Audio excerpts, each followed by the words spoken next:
Hello, Namaskar and welcome back to my channel Physiotrends. This video I am continuing with the PNF technique, and in this video I am going to show you all the principles, whatever the procedures we perform in PNF technique. And to remember this procedure and principles of PNF, we have to remember one small mnemonic which says that Manohar Mishra plays so nice that AB and Virat values it. I will explain what all mnemonic means. Manohar means manual contact, Mishra means maximum resistance, place, P means placement and position of the therapist, so means stretching, nice means normal timing, that means traction, AB means approximation, Virat means verbal commands, and value means visual cues. So all these things we are going to perform when we are giving a PNF technique to upper limb or lower limb. So let's start with the first thing in the procedure and principle of PNF. First thing is manual contact. So manual contact, here it is very important because whichever side it is agonist muscle and whichever muscle is strong, exactly over the insertion of the tendon. Let's say here I am taking example of D1 flexion for upper limb. So for D1 flexion we have to perform this movement and we have to come back like this. So that is why I am keeping my hand over the insertion of the bicep muscle, and from this manual contact I am going to initiate the movement. Okay, and also it will be helpful for me to apply resistance whenever patient is performing the activity by themselves. So that is why manual contact is very important. The second point is maximum resistance. Now here resistance also plays a very important role in PNF technique. So as I told you, here patient is performing active movements, let's say. So the resistance is there in the bicep muscle or shoulder flexion, but it is not present in the distal muscles. Then we have to take the resistance maximum, how much ever patient can apply. Initially, let's say initially patient is able to apply more resistance, I will give more resistance. Mid range, less resistance patient is able to take, so less resistance, and end range I can assist also. So depending on patient's muscular ability, we have to apply this resistance over that agonist muscle.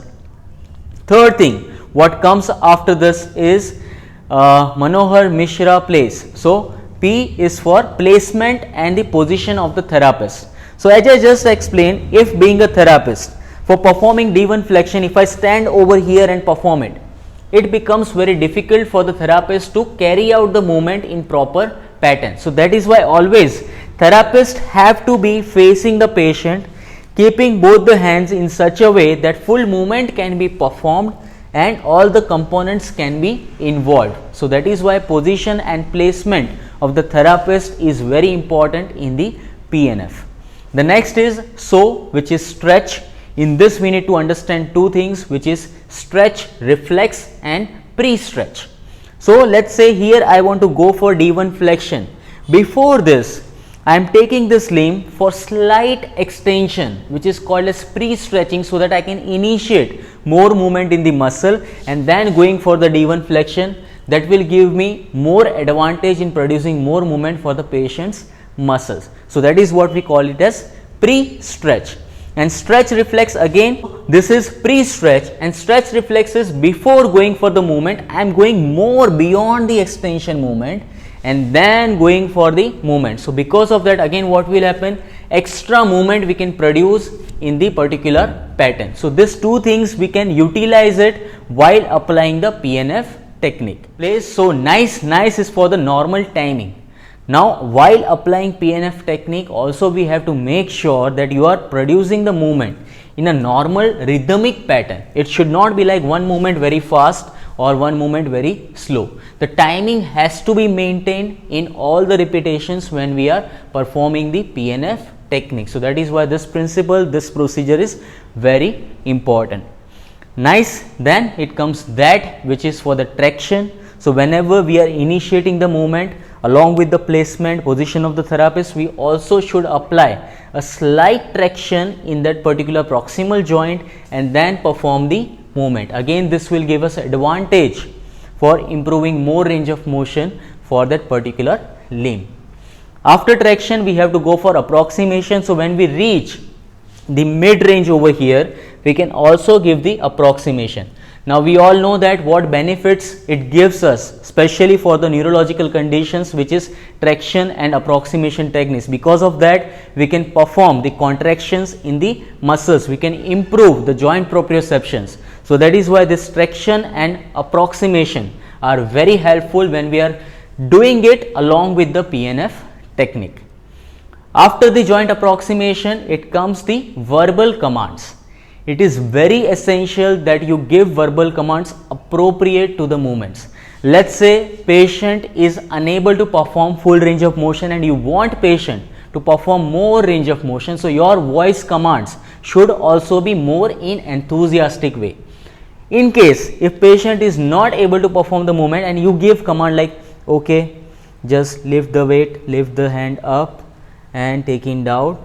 So this much low volume or low command cannot induce more movements from the patient. Instead of that, with energy, if we are giving proper commands to the patient that okay, now this is my hand, this hand you have to apply resistance and try to take this limb up and bring it down. So this makes patient to perform the movement more properly and it can induce more muscle contraction and we can get more benefited with this kind of command. So that is why verbal command is very important in PNF activities. So next thing is, after verbal commands, it comes visual cues.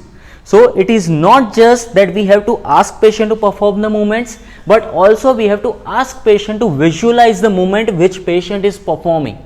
If patient is closing the eyes and performing the movements, it is not going to help us. We have to make sure patient's eyes are open and patient is observing how the movement is taking place. So that again induces more movement, more functional activities in that particular limb and we can achieve more movement in that particular side of the limb and we get more advantage with the PNF technique.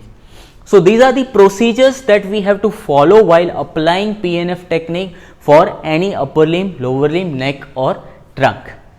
Next video, we are going to take an example of performing this PNF technique for upper limb as well as lower limb, both in D1 and D2 patterns. So till then, if you still have any doubts about this, you want to ask any questions regarding the principles and the procedures of PNF, please let me know in the comment section. Thank you so much.